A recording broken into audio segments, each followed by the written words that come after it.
આપણે આવી ગયા છીએ બીએપીએસ સ્વામિનારાયણ મંદિર ગઢપુરમાં અને આપ બધાનું મારા નવા એક બ્લોગમાં સ્વાગત છે અને આગળનો બ્લોગ ન જોયો તો તમે જોતા હો.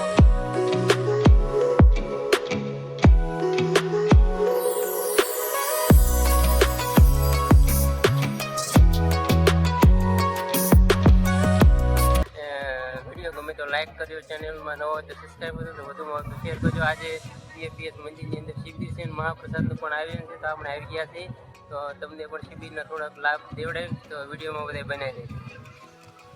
તો આપણે બીએપીએસ મંદિર આવી ગયા છે. આ મંદિર છે, અત્યારે દર્શન બંધ છે, એનું કંઈક છે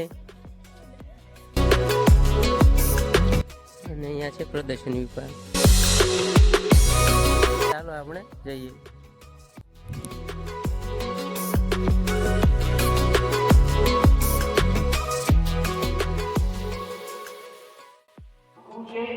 સલામતી છે. શ્રીજી મહારાજે વચનામૃતની અંદર વાત કરી 52 કે આજ્ઞા પ્રમાણે જે રહે છે તે રૂડા દેશકાળને વિશે રહે છે. બહુ મોટી વાત છે. લાગે આપણને કે બરાબર સ્વામી કીધું કરીએ પણ એમાં જ આપણી સલામતી છે, આપણી રક્ષા છે. ખબર નથી પડતી આપણને, પણ હા આપણે એ સમજવું પડે છે. ગુણાતીતાનંદ સ્વામી કીધું કે મનને જ્યારે ભજન ભક્તિ કરે તો એમાં કઈ શાંતિ ના થાય, પણ આજ્ઞા પ્રમાણે કરે ને તો શાંતિ થાય.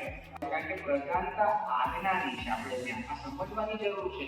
જ્યારે આપણને જે કંઈ પણ આજ્ઞા થાય, વ્યક્તિગત થાય, સામૂહિક થાય, ઘણી વાર કેવું થાય આપણને પ્રશ્ન હોય, સ્વામી પત્ર લખીએ છીએ, પત્ર લખીએ ત્યારે આપણા મનમાં પાછું આપણે ઉત્તરે વિચારીએ કે સ્વામી આવું મને કહે તો સારું. આ ભક્ત તરીકે શિષ્ય તરીકે યોગ્ય ન કહેવાય. મોટા સંતો સમજાવે છે. આ એકવાર આપણે પત્ર લખ્યો પછી એના માથે બધું છોડી દેવાનું. એ જે આપણને કહે એ પ્રમાણે જ આપણે કરવું પડે.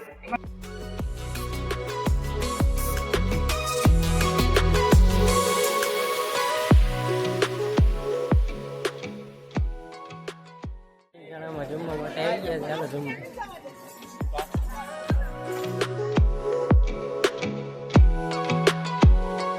વિડીયો પસંદ આવ્યો તો લાઈક કરજો. વિડીયો કેવો લાગ્યો કમેન્ટ કરીને જરૂરથી જણાવજો અને ચેનલમાં નવા હોય તો સબસ્ક્રાઈબ કરજો અને સાથે સાથે વિડીયોને વધુમાં વધુ લોકો સુધી શેર કરજો.